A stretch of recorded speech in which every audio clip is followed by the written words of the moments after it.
जय श्रीराम. रामनवमी हा हिंदू धर्मातील अत्यंत पवित्र आणि महत्त्वाचा सण. चैत्र शुद्ध नवमीला प्रभू श्रीरामाचा जन्म झाला, म्हणून हा दिवस आपण राम जन्मोत्सव म्हणून मोठ्या उत्साहात साजरा करतो.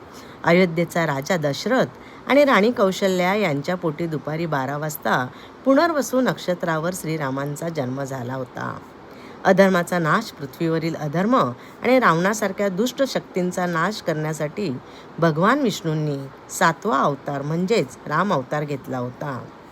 मंदिरात दुपारी 12 वाजता पाळणा सजवून श्रीरामाचा जन्मोत्सव साजरा केला जातो.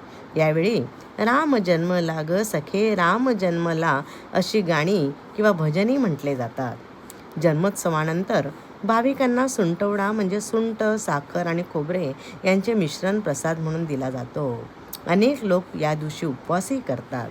घराघरात प्रभू रामाच्या प्रतिमेची पूजा केली जाते आणि रामरक्षा स्तोत्राचे पठणही केले जाते.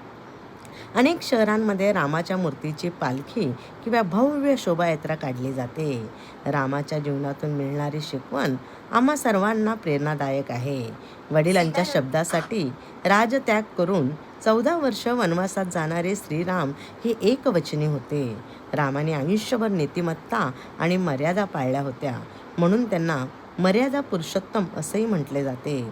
जिथे प्रजा सुखी असते आणि न्याय मिळतो अशा राज्याला रामराज्य म्हटले जाते, जे आजही सुशासनाचे प्रतीक आहे. रामाचा आदर्श आजही आपल्याला संयम, प्रेम, त्याग आणि सत्याच्या मार्गावर चालण्याची प्रेरणा देतो. तुम्हा सर्वांना रामनवमीच्या हार्दिक शुभेच्छा. जय श्रीराम, जय श्रीराम, जय श्रीराम, जय श्रीराम.